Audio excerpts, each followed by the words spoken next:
وقل رب زدني علما.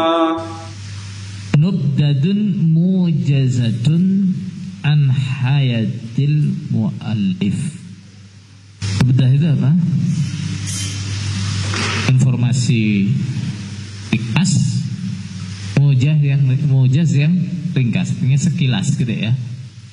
Sekilas informasi tentang kehidupan muallif. Siapa muallifnya di sini? Syekh Muhammad bin Abdul Wahhab. Nasabuhu, nasabnya Syekh Muhammad bin Abdul Wahhab. Huwa asy-Syaikh Muhammad bin Abdul Wahhab bin Sulaiman bin Ali. Ia adalah Syekh Muhammad bin Abdul Wahhab bin Sulaiman bin Ali. Min Ali Musyrif, dari keluarga Musyrif, sama keluarga itu. Min qabilati Bani Tamim, dari kabilah itu suku Bani Tamim al-masyhurah yang terkenal. Bani Tamim termasuk suku besar di kalangan orang Arab. Wa imamud da'wah as-salafiyah, dan tokoh dakwah salafi. Apa itu dakwah salafi itu?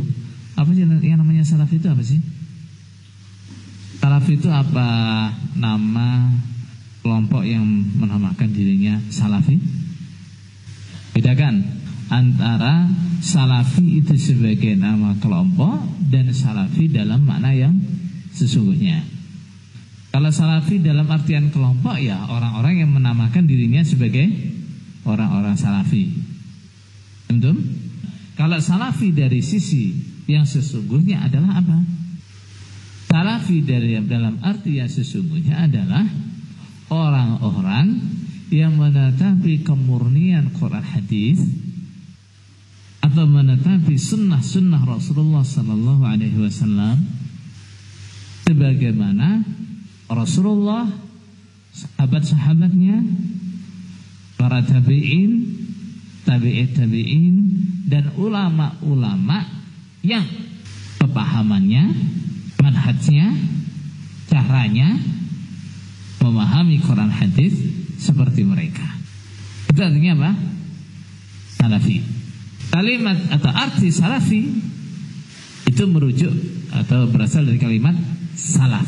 Apa salaf itu? Pendahulu. Nah, siapa yang dimaksud dengan ulama-ulama terdahulu? Yang dimaksud ulama-ulama terdahulu adalah ulama-ulama sahabat, ulama-ulama tabi'in, ulama-ulama tabi'it tabi'in, dan ulama-ulama yang mengikuti mereka dalam hal akidah, dalam hal pemahaman Quran hadisnya. Itu namanya ulama salaf. Makna salafi dari sisi ini otomatis akan melekat pada seseorang yang menetapi Quran hadis, menetapi sunnah-sunnah Rasul sebagaimana diajarkan oleh Rasulullah, para sahabat, para tabi'in, para tabi'it tabi'in. Walaupun orang itu tidak menamakan dirinya salafi, kalau akidah dia, pemahaman dia terhadap Quran hadis sama dengan Nabi, para sahabat, para tabi'in, tabi'it tabi'in, otomatis dia apa? Adalah seorang salafi. Sebaliknya, walaupun orang itu mengatakan saya adalah orang salafi, manhaj saya adalah manhaj salaf, tapi prakteknya akidah dia tidak seperti akidahnya Nabi, tidak seperti akidahnya sahabat, tidak seperti akidahnya tabi'in, berarti dia bukan orang salafi. Karena sebagian orang itu mudah mengklaim bahwa dirinya salafi, tapi akidahnya, perilakunya, cara berdakwahnya tidak seperti yang digunakan, yang dipakai oleh Rasulullah SAW, para sahabat dan tabi'in tabi'in. Begitu juga ada orang yang menuding, kamu salafi, kamu salafi, kamu salafi, kamu salafi. Tapi nggak ngerti apa itu salafi. Seandainya dia tahu tudingan yang dia maksud untuk menjatuhkan, tudingan yang dia maksud untuk merendahkan, tudingan yang dia maksud untuk melecehkan, itu sebaliknya, itu adalah sebuah sanjungan. Itu adalah sebuah sanjungan, bukan hinaan. Itu wa imamud da'wah as-salafiyah fi Najdin wa ghairiha.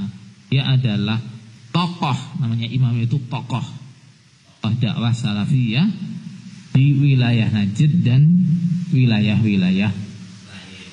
Nash'atuhu wa ilmuhu, pertumbuhan dia dan ilmu dia. Nash'ah itu berkaitan dengan cerita tentang kapan dia lahir dan bagaimana di lingkungan apa dia lahir. Terusnya itu namanya nash'ah, perjalanan hidup dia. Wa ilmuhu, dan ilmunya. Ulida fi baldatil Uyainah, dia lahir di negeri yang bernama Al-Uyainah, nama daerah atau nama kota. Qurba Madinatir Riyadh, dekat dengan kota Riyadh. Sanata alfin wa mi'atin wa khamsata asyara, tahun 1115 Hijriah. Wa hafizal Qur'an al-Karim wa huwa shaghir, dia sudah hafal Al-Quran saat dia masih kecil. Rata ulama-ulama besar seperti itu, mereka menghafal Quran sejak usia ini, sejak masih kecil. Dan selalu namanya ulama itu hafal Quran. Makanya kita kalau baca biografinya, kita nggak bahas dia hafal Quran atau enggak. Yang kita bahas biasanya kapan dia hafal Quran. Kenapa begitu? Yang pertama, dari sisi urgensinya. Al-Quran itu adalah sumber atau dasar hukum yang pertama dalam syariat Islam. Sehingga tidak ada satupun ulama yang merasa tidak penting menghafalkan Al-Quran. Karena ulama itu dalam belajarnya, dalam mendalami Quran, fikih, akidah dan sebagainya, tidak bisa lepas dari dalil-dalil dalam Al-Quran. Semua ulama mementingkan menghafal Al-Quran. Yang pertama. Yang kedua, dalam perjalanan belajar ilmu, ulama pasti menghafalkan berbagai macam ilmu. Dia menghafalkan hadis, dia menghafalkan fikih, dia menghafalkan nahwu, shorof dan seterusnya. Kemudian pertanyaan, kalau hadis, fikih, nahwu, shorof saja dihafalkan, masa Quran enggak dihafalkan? Coba ya, ulama-ulama tidak ada yang tidak mementingkan menghafalkan Quran. Adapun kenapa ulama-ulama hafal Qurannya sejak waktu kecil, itu tidak lepas dari metode pembelajaran ulama-ulama. Ulama-ulama dahulu, mereka metode pengajarannya adalah anak-anak sejak kecil sebelum belajar berbagai macam ilmu, sebelum menghafalkan berbagai macam ilmu, yang pertama kali mereka tekankan adalah menghafal Al-Quran.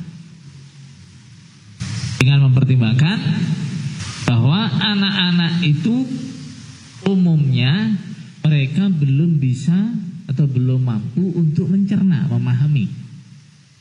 Ya, kalau anak-anak itu diajari tafsir, diajari fikih dan sebagainya, kesulitan. Itu pertimbangan pertama. Anak-anak itu kalau diajari ilmu-ilmu yang membutuhkan untuk mentelaah, memahami, mereka belum bisa.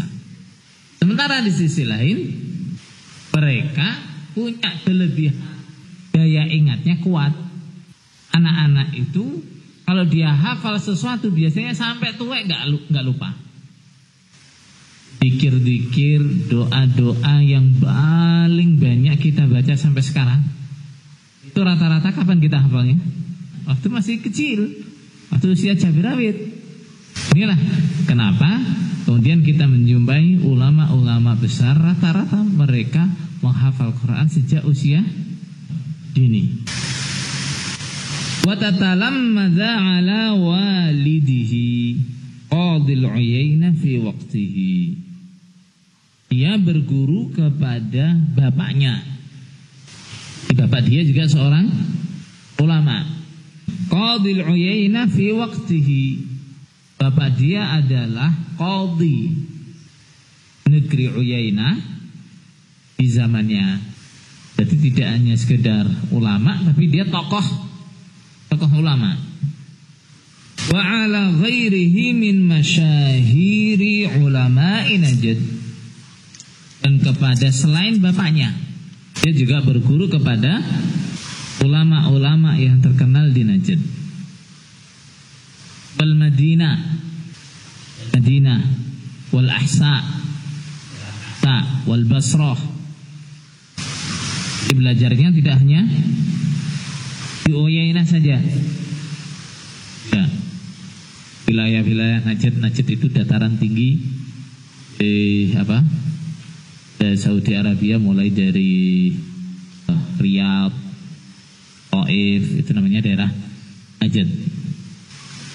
Di Madinah, di Ahsa, Basrah itu kota di mana? Irak. Di Irak. Begitu. Rata-rata ulama besar begitu. Pasti dia punya sejarah merantau untuk cari ilmu. Pasti begitu. Rihlah fi talabil ilm. Rihlah dalam mencari ilmu. Kita sekarang rihlahnya kemana? Kalau kita yang rihlah itu rihlah ke tempat-tempat wisata. Kalau ulama dulu rihlah itu kemana? Rihlahnya itu adalah mendatangi ulama-ulama di luar wilayahnya. Ya pasti nanti di biografi dia diterangkan dia pernah belajar kemana saja. Tidak hanya satu tempat. Biografinya dia belajar di mana saja, di Kediri, di mana lagi Kediri, di mana lagi Kediri, di mana lagi Kediri, enggak. Fa'adraka ilmu wazira, menjumpai ilmu yang banyak wazarah mantap banyak wazir. Ahalahu lil qiyami bi da'watihi mubarakah, yang menjadikan dia mampu ahli untuk melaksanakan dakwah yang barokah. Maksudnya gimana? Kalau sekarang kita melihat dampak atau bekas dari dakwah beliau yang luar biasa, maka salah satu faktor penyebabnya adalah apa? Ilmu yang mumpuni yang beliau miliki. Ilmu beliau yang sangat mumpuni. Fi waqtin intasharat fihi al-bid'ah wal khurafat. Dalam waktu yang bid'ah, khurafat tersebar pada waktu itu. Jadi Syekh Muhammad ini menjadi tokoh dakwah, pemimpin gerakan dakwah pada saat Jazirah Arab khususnya itu penuh dengan bid'ah dan khurafat. Namanya bid'ah saat itu luar biasa, mendominasi. Seperti bid'ah memuja-muja kuburan, membangun kuburan-kuburan dengan bangunan-bangunan yang megah. Sangat dominan waktu itu.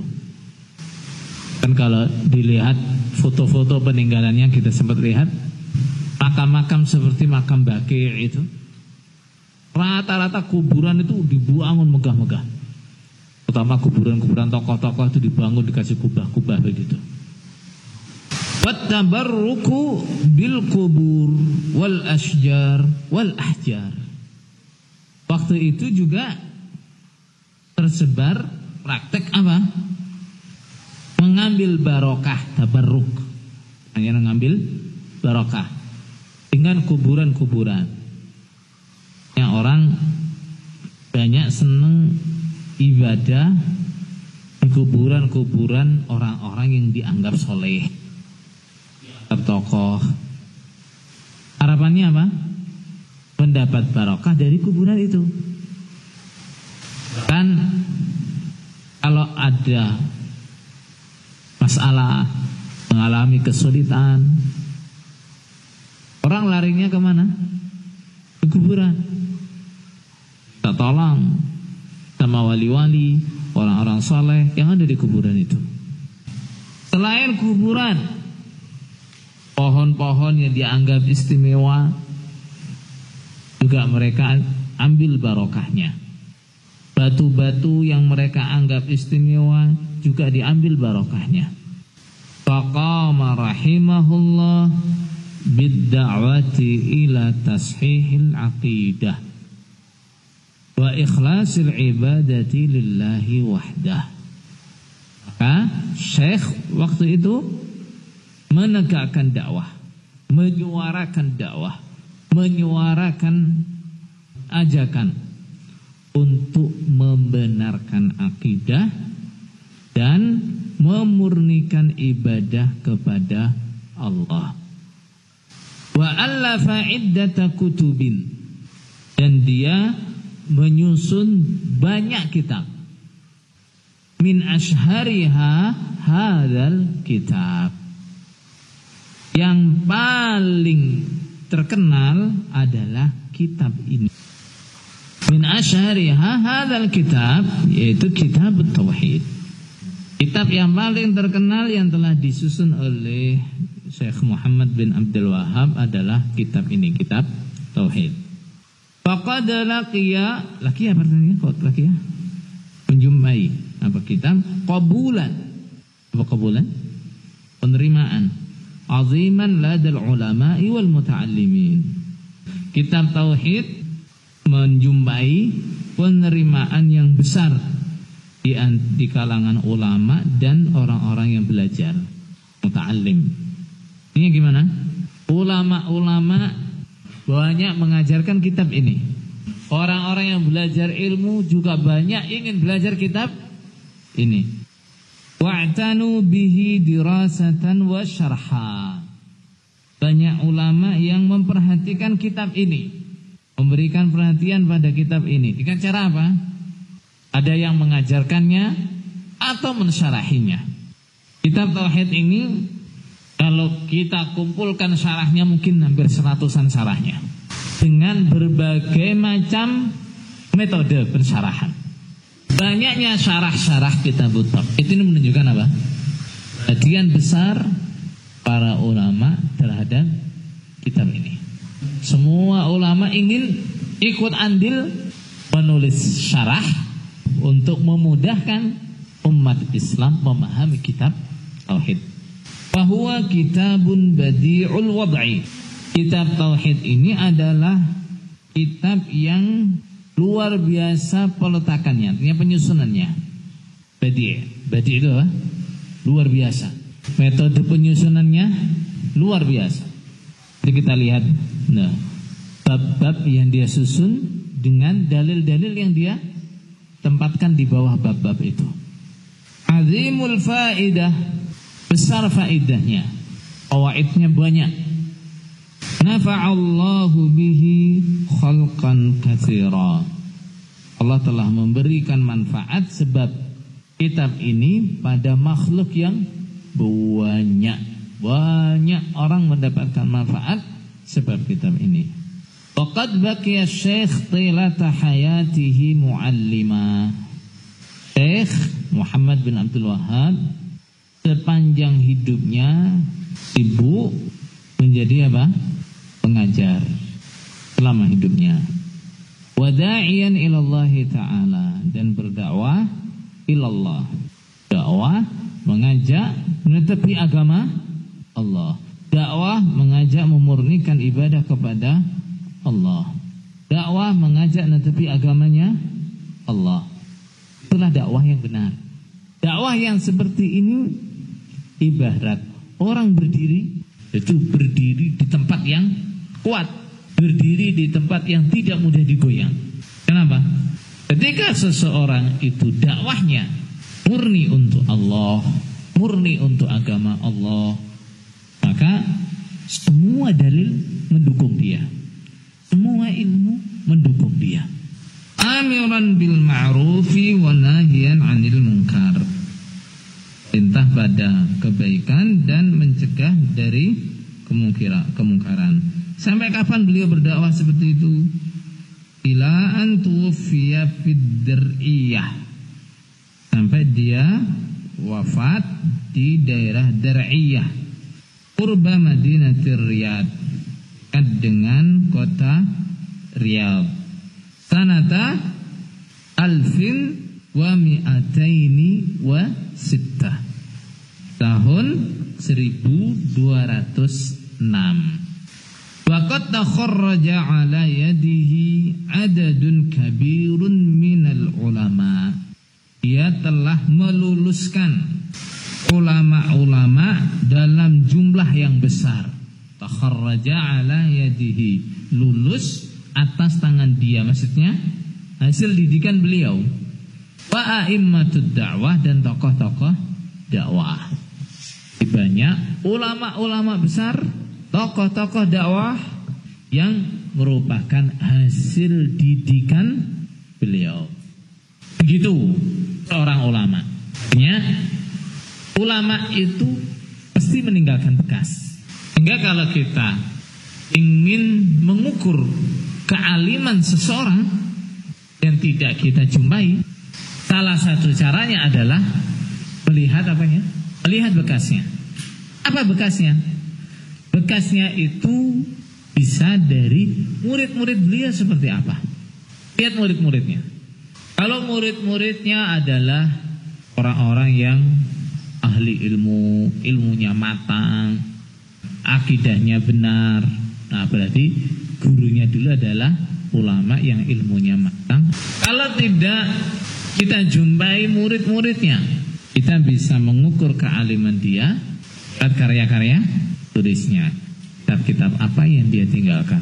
Nah, karya tulis itu nanti mengabarkan kepada kita, memberikan kita gambaran seberapa ilmu penulisnya dan seperti apa akidah penulisnya.